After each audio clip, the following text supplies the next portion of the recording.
Աստծո նպատակն է, որ ես ու դու ամբողջությամբ եւ անմնացորդ կերպով ճշմարտապես ընկալենք եւ վայելենք իր ամեն մի արածը, ինչ որ արդեն իսկ արվել է Հիսուս Քրիստոսի միջոցով։ Ամեն։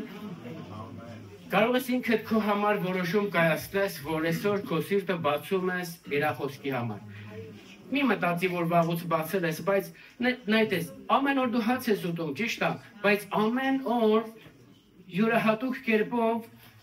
քո ներսում ինչ որ բան մղում է նորից ուտելու, նույն հացը, նույն ջուրը, բայց դու դրա կարիքը ունես, որովհետև դրանով ես սնվում, դրանով զորանում եւ դրանով ես ապրում։ Ամեն։ Եվ Տիրոջ խոսքն ասում է, որ ոչ միայն հացով կապրի մարդը, այլ նաեւ Աստծո բերանից դուրս եկած ամեն մի խոսքով։ Այսօր եկեք եւ ինչպես միշտ էլ, որ եկեք անդրադառնանք Աստծո բերանից դուրս եկած խոսքին եւ հագեցնենք մեր անձերը Աստծո խոսքով եւ ապրենք հենց այդ խոսքով։ Ամեն։ Մատթեոս ավետարանի 13-րդ գլխում 34-ից 35 համարներում ասվում է, որ Հիսուս Քրիստոսը առակներով էր խոսում ժողովրդի հետ եւ առանց առակի ոչինչ չէր խոսում, որպեսզի Մարգարեի ձեռով գրված խոսքը կատարվի, որ ասվում էր, որ առակներով կխոսեմ նրանց հետ եւ հայտնի կանեմ աշխարհի ստեղծվելուց առաջ եղող ծածուկ բաներն էլ։ Ուշադիր ես, այստեղ տեսնում ենք, որ Հիսուս Քրիստոսը իր առակներով խոսելու նպատակը կայանում է նրանում, որ աշխարհի ստեղծվելուց եղող ծածուկ խրթին գաղտնի բաները, որոնք գանձեր են հանդիսանում, հայտնի արվի հենց առակների միջոցով։ Եվ հենց Մատթեոս 13:11-ում Հիսուսը իր աշակերտներին ասում է, որ ձեզ տրված է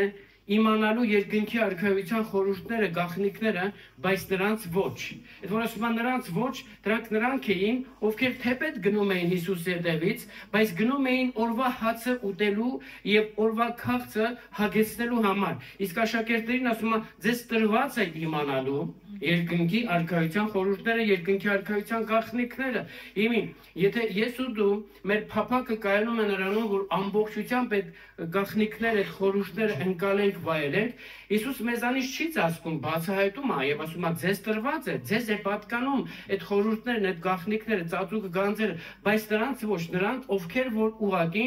գալիս են հետաքրքրությունից դրդված, փափակ ունեն, ուղղակի հագեցնեն իրանց ժամանակավոր առօրյա երկրավոր կյանքի ընթացքում առաջացած խնդիրները, բայց նրանք ովքեր որ լրջորեն տրված են աշակերտելու Հիսուս Քրիստոսին, մոտ դա իրանց տրված է։ Իմի դու ես որոշում, դա քեզ տրված է, թե չէ։ Մատթեոս ավետարանում Հիսուսը բազմիցս անգամներ, ասա բազմիցս անգամներ, առակներ էր խոսում եւ հենց առակների միջոցով բացահայտում եւ լուսավորում էր մարդկանց սիրտն ու միտքը եւ հայտնի էր անում բազում, կարդացինք արդեն, ծածուկ գաղտնի խորհուրդներ։ Բազմաթիվ առակներ կան հենց Մատթեոս ավետարանում, բայց կան 11, հստակ 11 առակներ, որոնք բացահայտ կերպով հայտնի են անում երկնքի արքայության խորհուրդները։ Եվ հենց 13-րդ գլխում 7 առակն էլ երկնքի արքայության հետ կապված կարող ենք կարդալ Մատթեոս 13-րդ գլխում եւ մնացած 4 առակները կարող ենք կարդալ Մատթեոս ավետարանի 20 գլխում, 22 գլխում, 25 գլխում, որ արդեն երկու, այսպես ասած, առակներ է շեշտադրված։ Ուզում եմ իմանաս ինչի հենց 11 առակներ։ Ինչի հենց 11 առակներ։ Եվ Հիսուսը երկնքի արքայությունը նմանեցնում է 11 առակներով, որպեսզի Իսրայելի ժողովրդին պարզ դառնա 11 ասված թիվը, որովհետև 11 վարագույրով էր, որ հիմի կգարթանք, որ խորանը ծածկված էր։ Եվ այս 11 առակները որպես վարագույրեր իրանց մեջ ծածկում եւ պարունակում էին, հագցնում էին երկնքի արքայությունը որպես գանձ, գաղտնի պահելով, բայց հիմի Հիսուսը արդեն իսկ այս վարագույրները կարծես բացում է եւ հայտնի է անում իր աշակերտներին այդ վարագույրի ներքո թաքցված ծածկված գանձերը։ Եկեք կարդանք Ելից գրքի 36 գլուխ 14-18 համարները։ Այնտեղ ասվում է այսպես. Աստված պատվիրում է եւ ասում է. խորանի ծածկոցի համար 11 վարագույր շինես այծի մազից յուսված եւ 30 պղնձե ճարմաններով իրար գցես, որ այդ վարագույրը դառնա մեկ եւ ծածկի ամբողջ խորանում եղող եւ երկնքի արքայությունը ներկայացնող ուխտի տապանակը, որը մեծագույն եւ թանկագին գանձներ հանդիսանում Աստծո եւ Աստծո ժողովրդի համար։ Ամեն։ 11 առակներով ասեցի, որ որպես բացված վարագույրներ Հիսուս Քրիստոսը հայտնի է անում երկնքի արքայության խորհուրդները ամեն նրանց համար, ովքեր որ հավատում ու հետևում են Հիսուս Քրիստոսին։ Եվ այդ երկնքի արքայությունը իրականում հանդիսանում է մեծագույն եւ լավագույն գանձը բոլոր հավատացյալների համար եւ իրանց սրտում ընդունողների համար։ Ամեն։ Ուրեմն տեսնում ենք, որ 11 թիվը դա նաեւ անեծքին խափանման թիվն է հանդիսանում։ Ասա անեծքի խափանման թիվ։ 11 թիվը, որովհետև տեսնում ենք, որ 11 վարագույրերով, որ բացվում են եւ հայտնի են անում երկնքի արքայության խորհուրդը, որտեղ որ ում կյանքի մեջ, որ անձի մեջ, որ բացահայտվում է երկնքի արքայության խորհուրդը, այդտեղ այդ անձի կյանքում դադարեցվում եւ խափանվում է անեծքի ներգործությունը։ Ուրեմն ծննդոց 8-րդ գլխում ենք եւ 4-ից 6 համարներում, երբ որ կարդում ենք այդ հատվածը, տեսնում ենք, որ գրված է, որ 11-րդ ամսվա 11-րդ օրվա մեջ Նոյը իր շինած տապանի պատուհանը բացեց։ Աստծո ընտրյալ վայրում, հայոց երկրում, Արարատ լեռան վրա։ Եվ առաջի բանը, որ Նոյը արեց իջնելով տապանից, գիտես, երբ որ Նոյը իջավ տապանից, ինքը շատ հետաքրքրություն կունենար եւ այսպես զբաղմունք կունենար դիտելու կատարվածը չէ տամիսների մեջ, բայց առաջի բանը, որ Նոյը արեց, ասում է, որ ինքը զոհասեղան շինեց եւ Աստծուն անուշահոտ պատարագ մատուցեց։ Եվ գրված է, որ 8-րդ գլխում ենք ծննդոց գրքի 20-21-ում, երբ որ Աստված հոտոտեց Նոյի մատուցած անուշահոտ պատարակը, նրա հիմքին դուր եկավ եւ գրված Աստված ասեց. այլևս չեմ անիծի երկիրը աշխարհը մարդու պատճառով։ Տեսնում ենք, որ 11-րդ ամսվա մեջ, երբ որ Նոյը իր շինած տապանի դուռը, այդ պատուհանը բացեց, դրանից հետո զոհ մատուցեց եւ արդեն իսկ Աստծո կողմից, Աստծո բերանից հնչած խոսքը, այլևս երկիրը չեմ անիծի մարդու պատճառով։ Ուշադիր ես։ Սրա համար էր, երբ որ 11 առակներ Հիսուսը ընտրեց, պատահական չէր, այլ մտադրված, որպեսզի ամեն բան կատարվի եւ կարդում ենք, որ առակներով էր խոսում, որպեսզի աշխարհի ստեղծվելուց առաջ եղող ծածուկ խրտին խորունկ բաները բացահայտվի մեզ։ Որպեսզի բարձ դառնա 11 թվի կարևորությունը, երկրորդ օրինաց գրքի առաջի գլուխ երկրորդ եւ երրորդ համարներում կարդում ենք այսպես, որ Աստծո ժողովուրդը գրված է 11 օրում պիտի մտներ խոստացված երկիրը, 11 օրվա ճանապարհ էր Եգիպտոսից մինչև խոստացված երկիրը, բայց կարդում ենք այդտեղ, որ ժողովուրդը իրենց սրտի դիրքի կարգավիճակի պատճառով 40 տարի պտտեց այդ ծառի շուրջը, բայց նորից շարունակում ենք կարդալ, բայց 40-րդ տարվա մեջ 40-րդ տարվա մեջ 11-րդ ամսում նրանց բացահայտվեց Աստծո խոստմունքը Հիսուսի զորավոր անունով։ Հալելույա։ Եվ երբ որ մենք ընդունում ենք երկնքի արքայության խորհուրդն այս 11 վարագույրներով բացված, մենք ընդունելով արքայությունը մեր կյանքում ազատվում ենք եգիպտական կամ աշխարհային կամ հեթանոսական ամեն անաստվածային ներգործություններից ու կապանքներից եւ մեր կյանքում դադարում է անեծքի ներգործությունը։ Ելից գրքում, որ արդեն կարդացինք, որ Աստված պատվիրել է 36-ում 14-18 համարներում այծի մազից 11 վարագույր շինես եւ այն 50 բղնձե ճարմանտներով իրար միացնես, որ այն ծածկի խորանում եղող գանձն ու գաղտնիքը, տեսնում ենք, որ այծը ըստ Աստծո խոսքին, եթե դու կարդաս Եզեկիել 43:22-ը, այնտեղ կտեսնես, որ այծը դա թողության եւ սրբագործման համար եղող զոհ ու պատարակ էր հանդիսանում։ Դրա համար հենց այծի մազիցը պիտի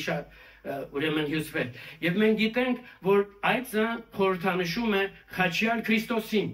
որի շնորհիվ մենք ունեցանք թողություն, սրբագործվեցինք, ամեն,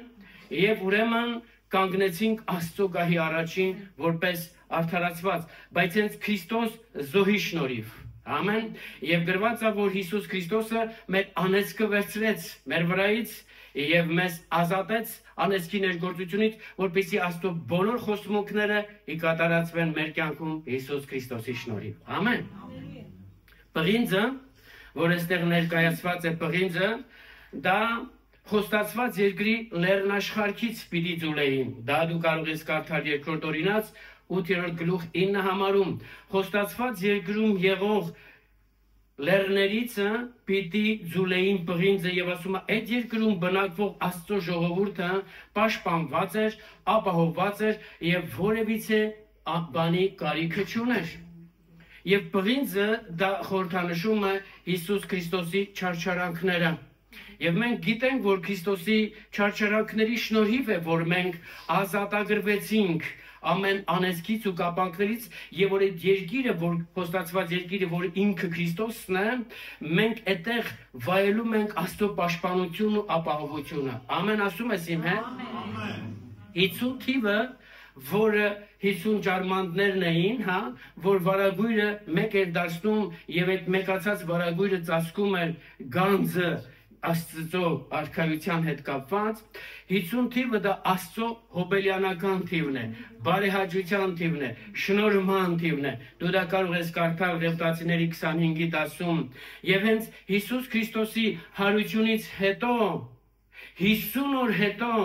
Աստծո բարեհաճության հոգին եկավ Հիսուս Քրիստոսի եկեղեցու վրա, իրան հավատացողների վրա, եւ այն շարունակում է գալ մինչեւ այսօր եւ գալու է առատապես մինչեւ մեր Տեր Հիսուս Քրիստոսի երկրորդ եւ փառավոր գալուստը փողերի ձայնով, երբ որ ինքը պիտի գա։ Առաջին անգամ եկավ եկեղեցին ձևավորելու, երկրորդ անգամ գալու է եկեղեցին տանելու, երրորդ անգամ գալու է եկեղեցու հետ իր դատաստանն իրականացնելու Հիսուսի զորավորանով։ Դու սրան ասում ես ամեն։ Մենք խոսում ենք արքայության գաղտնիքների խորհուրդների մասին, որ 11 առակով ներկայացված է, գրված է, ձեզ տրված է իմանալու, բայց նրանց ոչ։ Եկեք հիմի անդրադառնանք այս 11 առակներից այդ 7-րդ առակին, որը գրված է Մատթեոս ավետարանում, բայց իմանանք, որ գիտենք, որ 7 թիվը դա հենց խորհրդանշում է Աստծո թիվը, ներկայացնում է Աստծո թիվը, եւ Ծննդոց 2:2-ում գրված է, որ Աստված 7-րդ օրը օրհնեց, սրբեց եւ մտավ իր հանգիստը։ Ամեն։ Եվ ուրեմն Մատթեոս ավետարանում 13-րդ գլխում գրված այդ 7 առակները իրենց հերթականությամբ, ասա իրենց հերթականությամբ, չմոռանաս, համահունչ կերպով համապատասխանում են Հայտնության գրքի երկրորդ եւ երրորդ գլխում գրված 7 եկեղեցիների ճշմարիտ կարգավիճակին։ Հիմի ուղղակի կդիտարկենք 7-րդ առակը, բնականաբար մեկ ծառայության մեջ անհնարին է բոլոր առակները, բայց փորձենք, որ գոնե այս մեկը այսպես ոչ շատ խորացված, բայց որոշակիորեն դիտարկենք, լավ։ Եվ այդտեղ Մատթեոս 13-ում է 47 եւ 52 համարներում Հիսուսն ասում է. ուշադիր ես։ Այդ որ ասում եմ ուշադիր ես, ես եմ ասում։ Հիսուսն ասում է. երկնքի արքայությունը նման է ծովը գցած ուրկանի, ասա, ծովը գցած ուրկանի։ Երկնքի արքայությունը նման է ծովը գցած ուրկանի, որի իր մեջ ամեն տեսակի ձուկ հավաքվում է, բայց երբ որ լեցված ուրկանը ցամաքն են հանում, նստում են, լավերը ամանի մեջ են հավաքում, իսկ վատերը դուրս են գցում, շարունակում է խոսքը, այդպես կլինի աշխարհի վախճանին, հրեշտակները դուրս կգան եւ կջոկեն չարերին արդարների միջից եւ կգցեն նրանց կրակի փռի մեջ, այնտեղ կլինի լաց եւ ատամների կրճտում։ 51-ում Հիսուսը հարցնում աշակերտներին. հասկանում եք ինչ եմ ասում, հասկանում եք իմ բոլոր ասածները։ Աշակերտները նայում են Տիրոջն ու ասում են. այո Տեր։ Եվ իմի Հիսուսը բացահայտում է ընկալման բանալին 52 համարում։ Հիսուսն ասում է. սրա համար ամեն դպիր, որ երկնքի արքայության աշակերտն է դառնում, նա նման է լինում տանուտեր մարդու, որ իր ներսից հանում է հին ու նոր գանձերը։ Բառացիորեն Հիսուսը աշակերտներին ասում է. մինչև որ դուք չդադարեք բավարարված լինելու դպիրների կողմից ուսուցված խոսքին, մինչև որ դուք չբավարարվեք ձեր իմացածի վրա կենտրոնանալուն, մինչև որ դուք չձգտեք եւ չդառնաք երկնքի արքայության աշակերտ, դա ձեզ հայտնի չի լինի։ Բայց դուք ասում եք, այո, հասկանում եմ Տեր, որովհետև դուք լինելով դպիրների ուսուցումը ունեցողներ, որպես ունեցող մարդիկ, որոշում կայացրեցիք երկնքի արքայության աշակերտը լինել, եւ դա նպաստեց, որ դուք կարողանաք հասկանալ այն, ինչ որ ես հիմա ձեզ ասում եմ։ Հասկանում ես բանալին,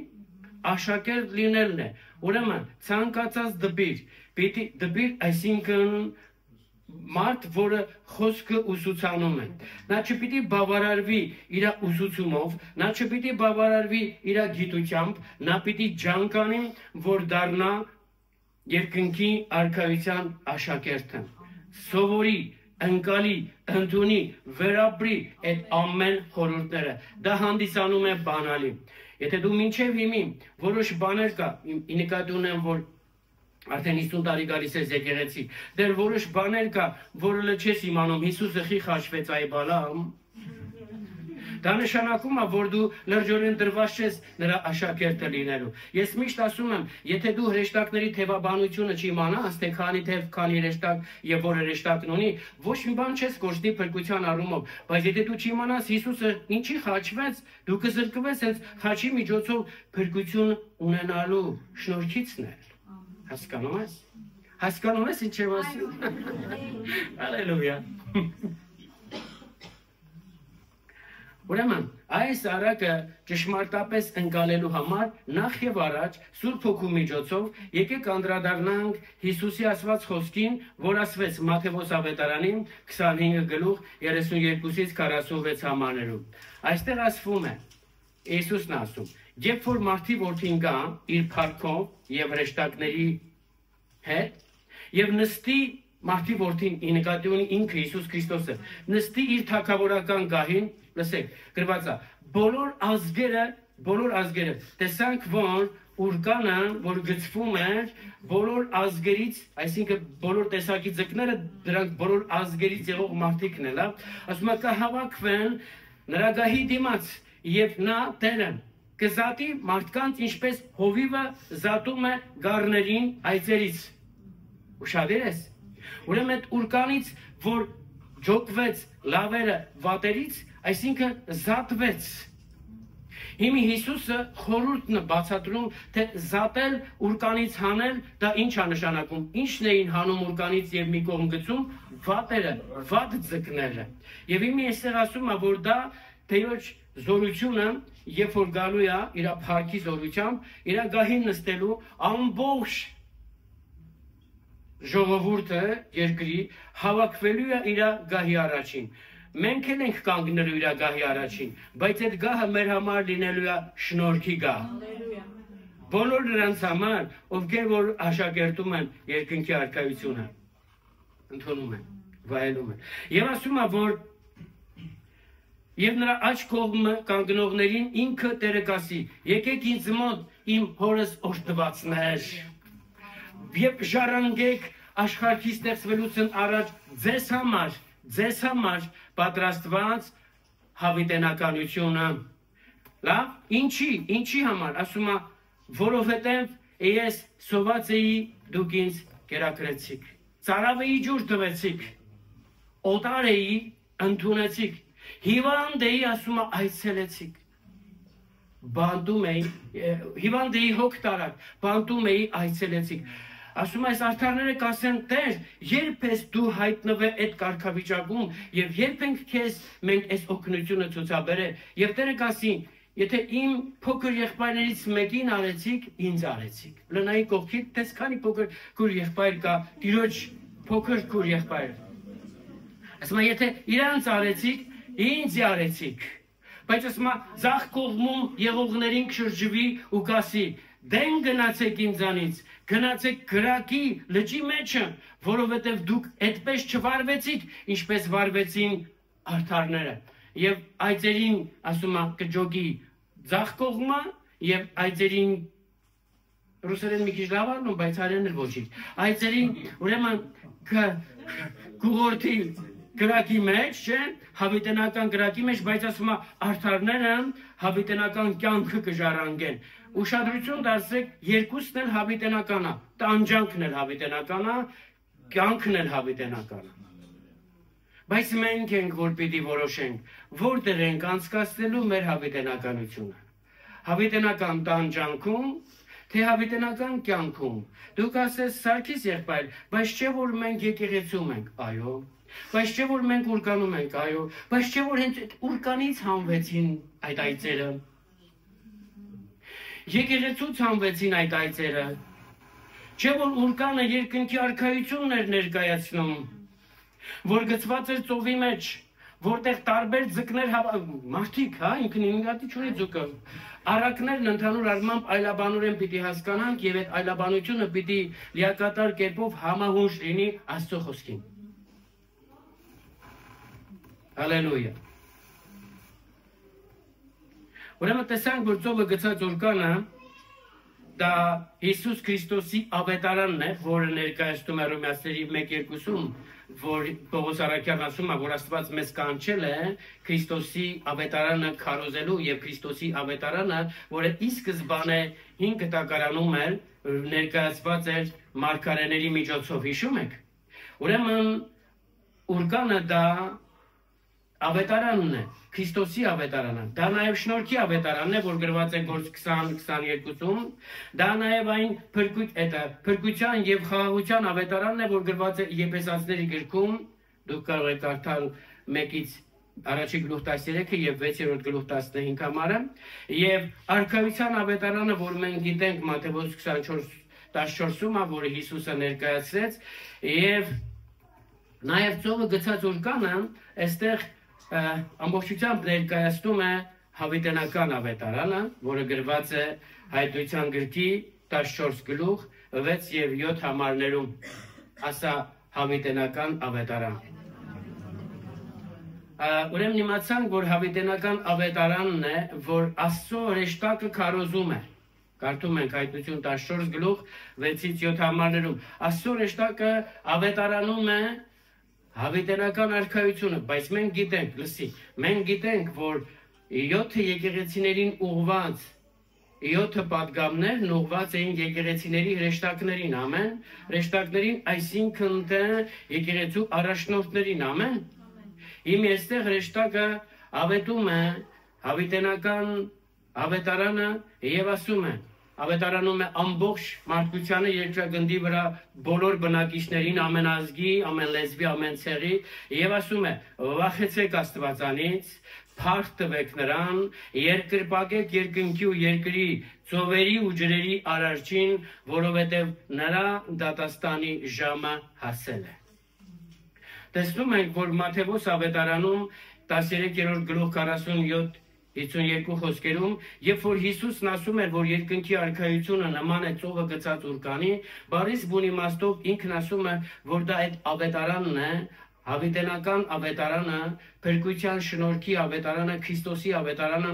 որը եկեղեցու միջոցով տարածվում է ամբողջ աշխարհի մարդկության մեջ։ Եվ բոլոր ազգերից այդ ավետարանի միջոցով հավաքվում են այդ ուրկանի մեջ, եկեղեցու մեջ։ Բայց տեսնում ենք, որ եկեղեցու մեջ, ուրկանի մեջ հավաքվելով դա դեռ փրկությունը չի։ Տեսնում ենք, որ Հիսուսը բացահայտ ներկայացնում է, այդպես պիտի լինի աշխարհի վախճանին, հրեշտակները կգան եւ կզատեն ուրկանի միջից, կհանեն չարերին, երբ որ կարդում ենք չարերին, ոչ մեկս չի մտածում, որ մենք այդ չարերն ենք։ Երբ որ կարդում ենք այծերին առանձնացրեց, ոչ մեկս չի մտածում, որ մենք այդ այծն ենք մանավանդ ռուսերեն։ Բայց տեսեք, ապրած կյանքը, հոգևոր ընթացքում ապրած կյանքը, ամեն բան բացահայտում է, թե ով ենք մենք Աստծո առաջին։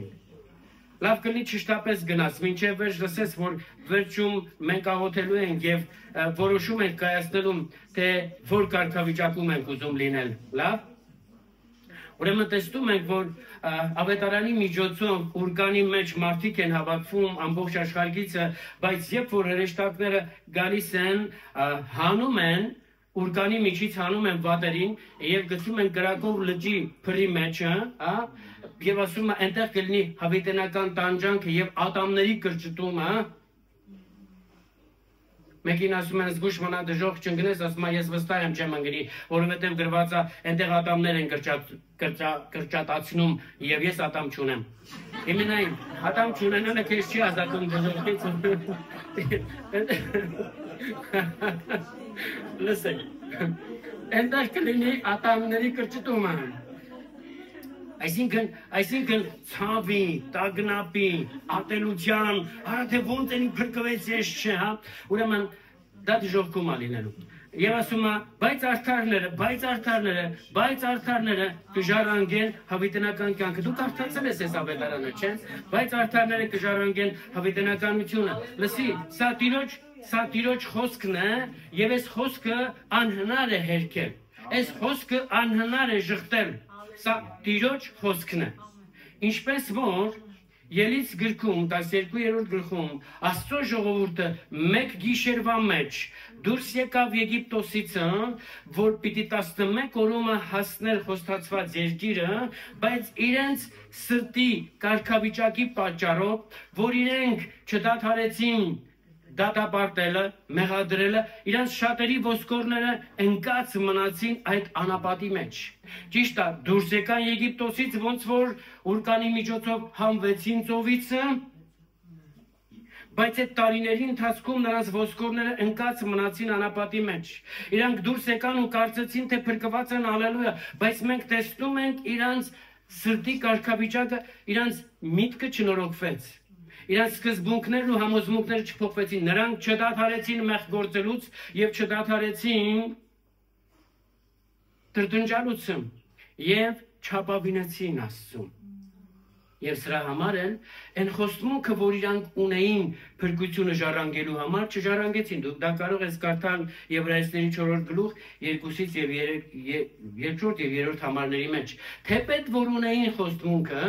բայց չմտան այդ խոստմունքը։ Նրանք այո դուրս եկան, այո ուրկանը գցվեց, իրանք մտան այդ ուրկանի մեջ, ուրկանի հետ ծովիցը դուրս հանվեցին, բայց չհասան այդ խոստացված երկիրը և այդ 40 տարվա մեջ իրանք ուրեմն պատճառ եղավ այդ տարիները, որ իրանք մաքրվեն, զատվեն և արդարները մտան ուժը։ Արդարներ այսինքն թե մտքի նորոգություն վերապրածները, ներքին համոզմունքներն ու սկզբունքների մեջ փոփոխություն ունեցողները, մեղքից դադարողները, տրտնջալուց դադարողները, Աստծուն ապավինողները մտան և ժառանգեցին։ Ամեն։ Դուք գիտեք չէ՞ պատմություն, ասենք ինձ հնարավոր չի չէ՞ գրված ամեն։ Մատթեոս ավետարանում ենք 13-րդ գլխում ենք Ուրեմն տեսնում ենք, որ այստեղ այս առանքը, որ ներկայացնում էր, որը 7-րդն էր թվով, ինքը ամբողջությամբ համահունչ է դառնում հայտնության 7 եկեղեցիներին գրված 7-րդ եկեղեցուն, որ կոչվում է Լավոդիկեի եկեղեցի։ Լավոդիկե նշանակում է, լսեք, մարդկային կարծիք, մարդկային դատողություն, մարդկային համոզմունք։ Լավոդիկե սա հենց բարացի դա է նշանակում։ Հիմի, խոսքը ուղված է Լավոդիկեի եկեղեցուն, հայտնության եկեղեցում, հիմի կտեսնենք։ Բայց ուզում եմ իմանաս, որ այստեղ ոչ թե Աստծո ամբողջ եկեղեցիներն են այս խոսքը վերաբերվում, այլ այդ քաղաքի եկեղեցուներ այդ խոսքը վերաբերվում։ Իհարկե, մենք հիմի չենք ասում, որ այդ խոսքն այսօր չի վերաբերվում ես։ Ասածս էսա, որ եկեղեցին ամբողջությամբ, որ այս կարգավիճակում է, այդ քաղաքի եկեղեցին էր այս կարգավիճակում։ Եվ ասացի, որ ամեն մի եկեղեցուն ուղված խոսքը յուրահատուկ կերպով համահունչ էր այդ 7 առակներին։ Ուրեմն տեսանք, որ եկեղեցի, այսինքն Լավոդիկե նշանակում է մարդկային կարծիք, մարդկային դատողություն եւ մարդկային համոզմունք։ Հիսուս Քրիստոսը այդ 7 եկեղեցիներին հայտնվում էր, ամեն մի եկեղեցուն յուրահատուկ կերպով էր հայտնվում, յուրահատուկ պատգամով, յուրահատուկ հրահանգով էր հայտնվում։ Ինքն իրեն յուրահատուկ կերպով էր հայտնում եւ պատգամն էլ եւ հրահանգն էլ յուրահատուկ էր։ Կարծես թե հենց իրականում համապատասխան տվյալ եկեղեցու հետ կապված։ Հարց. Երբ որ հիմի եկեղեցին հայտնվի Էջմիածնում, это Հիսուս հայտնվի Էջմիածնի եկեղեցում, բացայ շոշափելի կերպով։ Այո, մենք ասում ենք, մենք վայելում ենք իր ներկայությունը, հալելույա, դա նորմալ, բայց որ հայտնվի, ըստ քեզի ինչ կասի։ Դու մի մտածի թե նրան ինչ ասելու։ Քեզի ինչ կասի։ Շեշտում եմ, որ Լավոդիկե նշանակում էր մարդկային կարծիք, համոզմունք, մտածելակերպ։ Հայտնություն 3-րդ գլուխ 14-22 համարներում Լավոդիկե եկեղեցուն Հիսուսը ինքը հայտնվում է որպես Աստծո ամենը, որպես Աստծո հավատարիմ եւ ճշմարիտ վկան եւ Աստծո արարչագործության սկզբնաղբյուրը։ Եվ այդ սրանով հասկանում ենք, որ Լավոդիկե եկեղեցին դադարել էր հավատարմություն ունենալուց։ Իր համոզմունքների մեջ կարծես ինքն հավատարիմ էր, բայց Աստծո աչքին ինքն այլևս հավատարիմ չէր։ Իր համոզմունքների մեջ կարծես ինքը հաստատուն կանգնած էր, հասունացած էր եւ իրան կարծես թե ոչինչ պետք չէր։ Իր աչքին իր կարծիքով ինքը վկայում էր Աստծո ամենին եւ ինքն բավարարված էր իր կատարած գործերով, ծառայությունով ու աշխատությունով, բայց Աստծո աչքին, Աստծո տեսանկյունից իրականությունում տվյալ եկեղեցին փոխզիջման գնացած եկեղեցի էր, ասա փոխզիջում։ Փոխզիջման պատճառով եկեղեցին կորցրել էր այն ամեն արժեքները, որ Աստված ներդրել էր այդ եկեղեցու մեջ։ Մենք գիտենք, որ եկեղեցին նաև հենց մենք ենք անհատապես եւ եկեղեցին պատերը չի, եկեղեցին դա Աստծո Սուրբ Հոգու կողմից կենթանի խոսքի միջոցով վերածնված մարդիկ են, երբ որ միաբանվում են, դա դառնում է եկեղեցի։ Դրա համար Պողոսը գրում է, երբ որ միաշաբթի օրը, կիրակի օրը եկեղեցին մեկտեղ հավաքվի, ի նկատի չունի, որ շինությունները քաշվեն, բերվեն իրար մոտ, ի նկատի ունի վերածնված մարդիկը մեկտեղ հավաքվեն։ Ամեն։ Ուրեմն, այդ եկեղեցին իր աչքին, որ փոխզիջման էր գնացել, բայց ինքը հələ տեղյակ չէր, որ փոխզիջման է գնացել։ Իր աչքին ինքը հավատարիմ էր, ինքը կարծես թե կենտրոնացած էր Աստծո խոսքի վրա, կարծես վկայում էր Աստծո ամենին, ինքը իր կարծիքով հավատարիմ էր, հա, ճշմարիտ էր, վստահելի էր, բայց Աստծո աչքին, Աստծո տեսանկյունից ինքը կորցրել էր այդ հուսալիությունը, վստահությունը, Աստծո տեսանկյունից եկեղեցին կորցրել էր իրական բնապատկերը, Աստծո բնապատկերն էր կորցրել, որը տրված է եկեղեցուն, որովհետև եկեղեցին գնացել էր փոխզիջումների, աշխարհի սկզբունքներին, կերպարանքներին, աշխարհի սովորություններին, հեթանոսական սովորություններին, աշխարհի առաջարկած եւ գիտեք այդ ժամանակաշրջանում ինչպես հիմա է, մարդիկ են ապաշխարում, որոնք աշխարհի մեջ դեր ու դիրք ունեն եւ ամեն իրենց ապաշխարությունը իրենց հետ բերում է իրենց միտքը, կարծիքը, համոզմունքը եւ ներմուծվում է եկեղեցին։ Եվ այդ եկեղեցին կամած փոխզիջման էր գնացել եւ արդյունքում տեսնում ենք, որ եկեղեցին այլևս արդեն դադարել էր կենտրոնանալ արարչագործության սկզբնաղբյուրի վրա, որը Հիսուս Քրիստոսն է։ Կողոսացների առաջի գլուխ 16-19 համարներում գրված է այսպես. Բառացի շեշտադրվում ասելով, որ Քրիստոսով արարվեց ամեն բան, երկնքում եւ երկրի վրա, երևացող եւ աներևույթ բաներն են, հոգեղեն աշխարհում եղող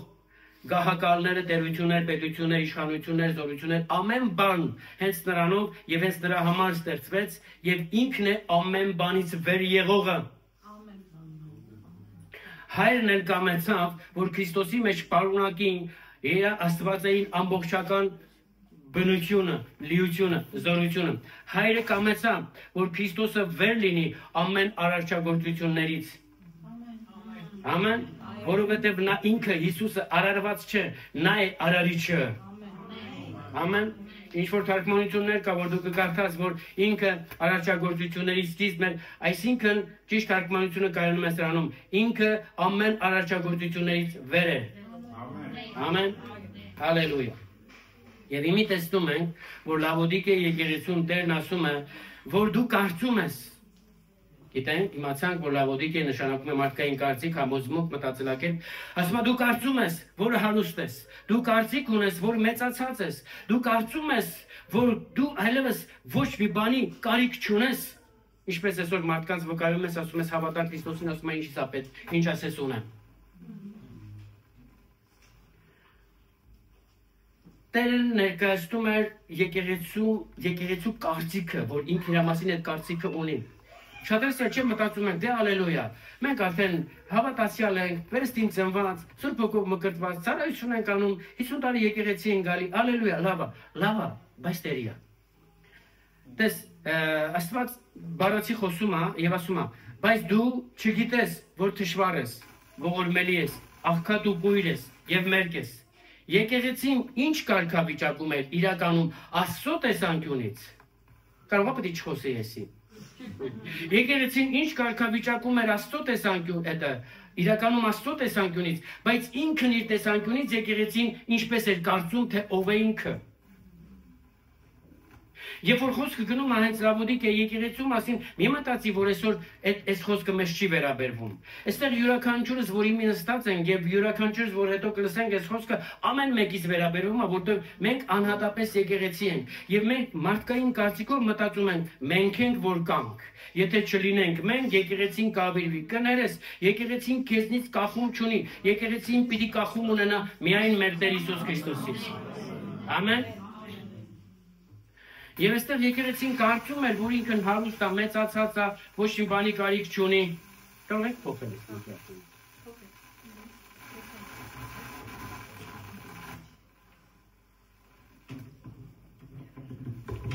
Եկեղեցին կարծում է, որ միգրաֆոնի կարիք չունի, բայց լսեք։ Տվյալ եկեղեցին ինքը իր մասին կարծիք ուներ, որ ինքն հարուստացած ամեն բանի կարիք ուներ, բայց դες Աստված ասում է, դու չգիտես, որ դու թշվառ ես, ողորմելի, աղքատ ու կույր ու մերկ ես։ Եվ Տերն ասում է, ես քեզ խորհուրդ եմ տալիս։ Եկեք այսօր այս խորհուրդն ընդունենք ամեն մեկս։ Չմտածենք, որ այս խորհուրդը մեզ չի վերաբերվում, որովհետև մենք ալելույա մեզ։ Բայց եկեք որ տեսնենք, որ ինչ խորհուրդ է տալի Տերը իր եկեղեցուն։ Այդ որ ասում եմ իր եկեղեցուն, որ այստեղ գրված է, Լավոդիկե եկեղեցուն հզոր գործունեությունների մեջ էր, մեծամեծ ծառայություններ ուներ, իր համբավը տարածված էր հերուներում, եւ ինքը այդ եկեղեցին իր մեջ լուրջ գործունեություններ էր ծավալում, բայց Աստծո աչքին տվյալ եկեղեցին թշվառ էր, ողորմելի, կույր ու մերկ։ Եվ իմի Տեր իր եկեղեցուն, որը մկրտված էր Սուրբ Հոգով, որը լեզուներ էր խոսում, այդ եկեղեցում, չէ, որ պարգևներն էր գործում, բայց ասում է, քեզ խորհուրդ եմ տալիս եկեղեցի։ Ուզում եմ արդեն անունով ասեի, որ ասում է ինձանից գրակով անցած ոսկի առնես, որ հարուստ լինես։ Բառացի տեսնում ենք, որ ուզում ասի, որ այդ քո հարստությունը, որ դու կարծում ես, որ հարուստ ես, ես դրա մեջ չկամ։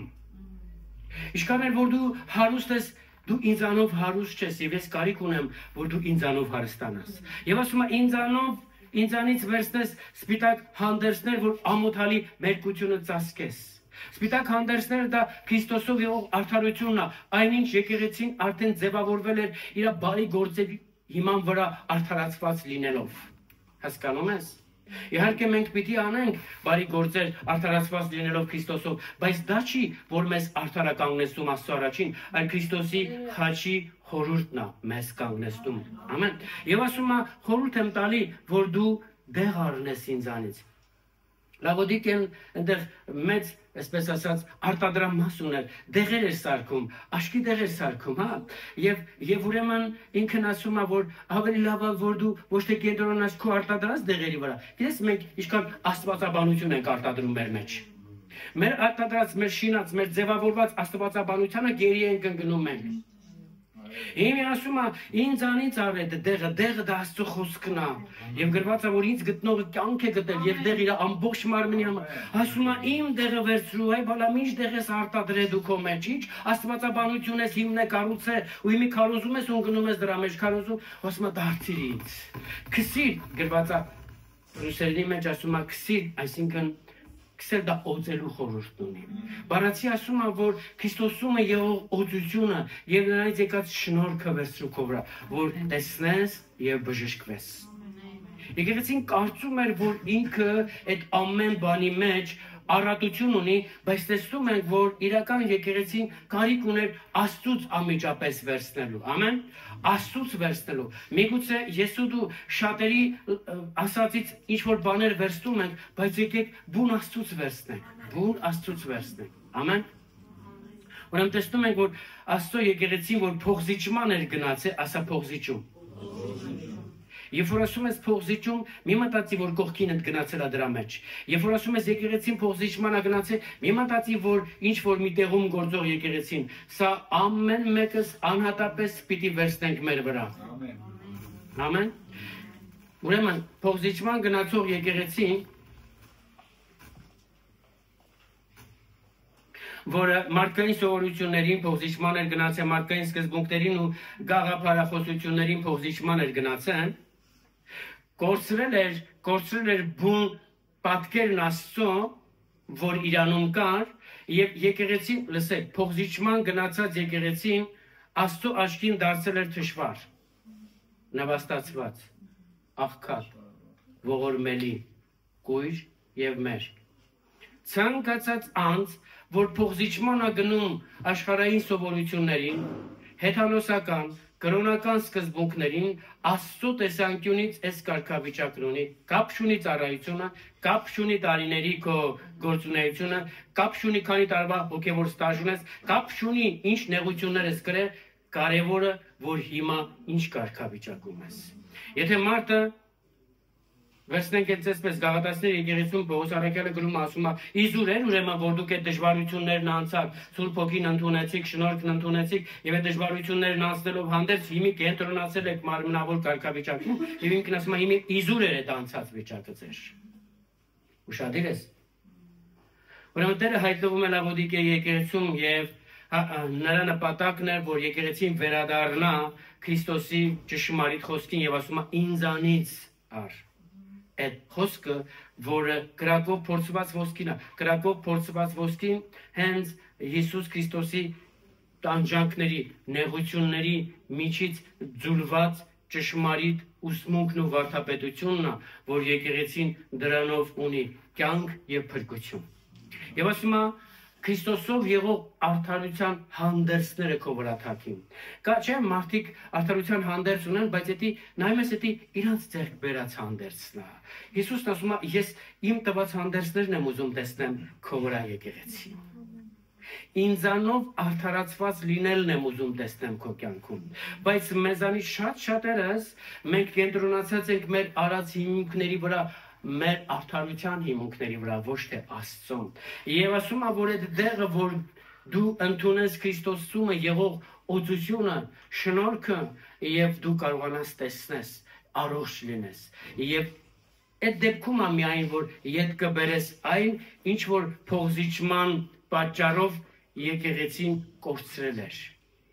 Եվ հետո շարունակում է, ահա կանգնած եմ դրանդ առաջին եւ թակում եմ։ Լսեք, սա շատ կարևոր է, ես էի ուզում կարոզեի, դրա առաջին ինչ որ խոսեցի, դա ընդամենը ուրեմն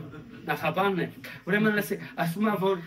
է որ ահա կանգնած եմ քո սրտի դրան առաջը եւ թակում եմ, եթե լսես իմ թակոցի ձայնը եւ բացես, դա ասում է եկեղեցուն, որտեղ լուրջ ծառայություններ է կատարվում։ Եթե լսես բացես կգամ քո կյանքիդ մեջ, ընթրիք կանեմ քո հետ, հաղորդակցություն կունենամ քո հետ։ Դա բառացիորեն նշանակում է, որ տվյալ եկեղեցին, որ փողզիչման էր գնացել, արդեն վաղուց դադարել էր Հիսուս Քրիստոսի հետ կենդանի հաղորդակցություն ունենալուց։ Կրոնական համակարգի մեջ ինքը ձևավորվել էր մեծամեծ ծառայությունների եւ ուրեմն ծրագրերի մեջ էր, իր համբավը տարածված էր, բայց Քրիստոսը չէր փառավորվում այդտեղ։ Եվ ինքն ասում է, ուզում եմ բացել սրտիդ դուռը։ Քանս այսօր ասես Տեր, այո, ես հիմա լսում եմ քո թակոց։ Այն որ հիմի դու լսում ես այս ձայնը, այս խոսքը, դա համարի որպես թակոց։ Այն որ սիրտը դեռ բաբախում է քո ներսում, դա համարի որպես թակոց, Տերը թակում է, երբ ես բացելու։ Այսօր է այդ օրը։ Այսօր է այդ օրը։ Գաղատացիների 5:6-ում բարձ գրված է Քրիստոսի մեջ ոչ թլպատությունն է կարևոր, ոչ անթլպատությունը, այլ կարևորը սիրով գործադրված հավատքն է։ Բարիս բուն իմաստով սա է նշանակում, որ Քրիստոսի եկեղեցում լինել սա կամ նա անելը կարևոր չի։ Քրիստոսի եկեղեցում լինել նշանակում է սիրով գործադրել հավատքը։ Եվ իմի Լավոդիկիա եկեղեցի որ Տերն ասում են ինձանից առ, ինչով պիտի առնել, ինչ գին պիտի վճարել, ինչպես շատերն ասում են գին ենք վճարում։ Այո, Լավոդիկիա եկեղեցին Քրիստոսից պիտի վերցնել ու առնել, սիրով գործադրված հավատքով վերցնել խոսքը, կրակով անցած խոսքը, Քրիստոսով եղող արդարության հանդերձը, չէ որ հավատքով ենք ընդունում արդարություն, ամեն։ Եվ հավատքով պիտի ընդունել այդ բժշկարար դեղը, Աստծո խոսքը, եւ հենց հավատքով պիտի հրաժարվեր այդ փողզիջումներից եւ կենտրոնանալ Քրիստոսի բնապատկերի վրա եւ ձեռքը բերեր այն։ Ամեն։ Այո։ Ոմանք ասում են, չէ, որ մենք փրկված ենք Քրիստոսի շնորհքով։ Այո, դա արդեն շնորհք է լինել ուրկանի մեջ։ Դա արդեն շնորհք է լինել Քրիստոսի եկեղեցու մեջ։ Դա արդեն շնորհք է ընդունած լինել Աստծո շնորհքի օգին, բայց այդ շնորհքը պահել է պետք։ Այդ շնորհքի շնորհիվ ու այդ շնորհքին համապատասխան ապրել է պետք։ Եվ այդ նույն փրկարար շնորհքը Տիմոթեոս 2:11-ում 12-ում գրված է այսպես. Աստծո փրկարար շնորհքը հայտնվեց մեզ բոլորիս, մեզ փրկելու համար, շարունակում է, եւ խրատում է մեզ, ուրեմն փրկելուց հետո արդեն խրատում է, որ մենք ուրանանք այս աշխարհում եղող անաստվածային, խաբուսիկ, ժամանակավոր, կորստաբեր ցանկություններից եւ Աստծո առաջ ապրենք խոհեմությամբ, արդարությամբ եւ ճշմարիտ աստվածապաշտությամբ։ Շնորհքը դա է, որ մեզ դարձնում է այդպես։ Ոչ թե ես ընդունել եմ շնորհքը, ալելույա գնացինք, ոնց ուզում ենք ապրենք, մեկը փրկվելու ենք։ Բառացի տեսնում ենք։ Ուրկանի մեջ եղող ձկները, այսինքն դրանք են ժողովուրդն էին, որը ավետարանի շնորհքի ավետարանով մտել էին ուրկանի մեջ, եկեղեցու մեջ, բայց հրեշտակներն եկան եւ Տիրոջ գահի ներկայության մեջ դրանք բաժանվեցին։ Հիմա որ ես ու դու պիտի որոշում կայացնենք, ինչ կյանքով պիտի ապրենք։ Ուրեմն եկեք որ չբավարարվենք ուրկանի մեջ լինելով, չբավարարվենք եկեղեցու մեջ լինելով, չբավարարվենք ծառայություններ ծավալելով, դրանք լավ բաներ են, բայց եկեք ձգտենք, որ Աստծո աչքի առաջ ապրենք Աստծո սրտին համապատասխան ու հաճելի կերպով։ Չբավարարվենք մեր կարծիքների վրա հիմնված լինելով, եկեք նաև մեկ էլ գոնե հաշվի առնենք Աստծո կարծիքը, թե ինքը ինչ կարծիք ունի մեզ համար։ Մի բան, որ դու անում ես, միանգամից մի փառավորվի, հրահարցրատես, ինչ կարծիք ունես, Տեր, իմ մասին, որ ես դա արեցի, ճիշտ էր, սխալ էր, դու մի մտածի, որ ճիշտ էր ու վերջ, միգուցե քո տեսանկյունից դա ճիշտ էր, բայց Աստծո տեսանկյունից դա մի սխալ բան էր։ Ոնց կլինի սխալ ցարից եղբայր, որովհետև ես գնացի իրան, ասեցի կներես, լավ ասեցիր կներես, բայց որ ասեցիր կներես, ինքն հասկացավ, որ դու ընդհանրապես սխալ ես եւ կործանված, եւ ինքը շարունակեց իր կործանարար գործը ու այս կներեսի մեջ Աստված արդյոք փառավորվեց։ Դրա համար Եվրայեցիների 6-րդ գլուխ 12-րդ խոսք։ Եթե այսօրվա քարոզից ոչինչ չհիշես, ձայնագրվածա լսես։ Եթե ոչինչ չհիշես, ուրեմն կանդրադառնաս այդ խոսքին, Եվրայեցիների 6:12։ Այնտեղ գրված այսպես. ավետարանը մեզ բառացիորեն հորդորում, քաջալերում եւ կենտրոնացնում է այս խոսքի վրա։ Գրված է. հիվանդամիտ մի եղեք։ Դա ասում է եկեղեցուն, հիվանդամիտ մի եղեք։ Նկատել ես մարդը ունի լավ աշխատանք, մեծ բիզնես, մեծ հարստություն, բայց երբ որ հիվանդը ասում է, ես կմեռնեմ, ես ում կմնա։ Այսինքն այդ ունեցվածքն անգամ այդ հիվանդամտությանը հեչ օգուտ չի վերում։ Դրա համար ասում է հիվանդամիտ մի եղեք, այլ նմանվող եղեք հավատքով եւ համբերությամբ խոստմունքը ժառանգողներին։ Լսեք, բոլորը դուրս եկան Եգիպտոսից, բայց ոչ բոլորը մտան խոստացված երկիրը։ Ուրեմն ասում է նմանվեք նրանց, ովքեր որ հավատքով եւ համբերությամբ ժառանգեցին Աստծո խոստմունքները։ Կրկնում եմ, հարազատս, սիրելիս, թանկագինս, ոնց ասեմ, քաղցր ջան, եղիր արթուն, սթափ վիճակում, մի բավարարվիր, որ դու տարիներ եկեղեցի ես գնում, մի բավարարվիր, որ Աստծո խոսքն անգիր գիտես, մի բավարարվիր, որ ծառայում ես, մի բավարարվիր, որ քրիստոնյա ես, այլ ձգտիր Աստծո սրտին հաճելի կերպով կյանք ունենալ։ Հիշի, նրանք, որ դուրս եկան Եգիպտոսից, Զատկի գառը ուտելով դուրս եկան, բայց նրանք, որ ընկան Եգիպտոսում, դրանք այն մարդիկ էին, որ անարգեցին Զատկի գարի խորհուրդը, մարմինը, արյունը։ Իրանք չդադարեցին իրանց մեղք գործելուց, իրանց միտքը չնորոգվեց, խշմտանքը չփոխվեց, սկզբունքները չվերափոխվեցին, չդադարեցին չարախոսելուց ու մեղադրելուց, նրանք շարունակաբար դատապարտում էին եւ չապավինեցին Աստծուն, ընկան անապատի մեջ։ Հիմի դու ես որոշում, ում պիտի նմանվես, գրված է հիվանդամիտ մի եղեք, Եբրայեցիների 6:12, հիվանդամիտ մի եղեք, այլ նմանվեք նրանց, ովքեր որ խոստմունքը ժառանգեցին հավատքով եւ համբերությունով։ Ուրեմն գանք Տիրոջ առաջ եւ ասենք, շնորհակալ ենք Տեր, որ մեզ միտք ես տալի եւ քո բերած մտքով Հիսուս մենք ճանաչում ենք քեզ, ճանաչում ենք քո խոսքը եւ ուզում ենք վերափոխվել քո խոսքի հիման վրա Հիսուսի զորավոր անունով, ամեն եւ ամեն։ Ուրեմն մեր աղոթքը լինի սա, որ այո Տեր, ես թեպետ որ ինչ որ կերպով գնացել եմ որոշակի փոխզիջումներին, բայց այսօր վերադառնում եմ քեզ, որովհետև քո կենթանի ներկայությունը հայտնվել է իմ կյանքում որպես Աստծո ամենը, որպես Աստծո հավատարիմ եւ ճշմարիտ վկան եւ որպես Աստծո արարչագործության սկզբնաղբյուրը եւ ես կենտրոնանում եմ հենց քեզ վրա Հիսուս, քո խոսքի հիման վրա Աստծո առաջ ապրելով Աստծո սրտին հաճելի կերպով։ Հիսուսի զորավոր անունով ամեն եւ ամեն։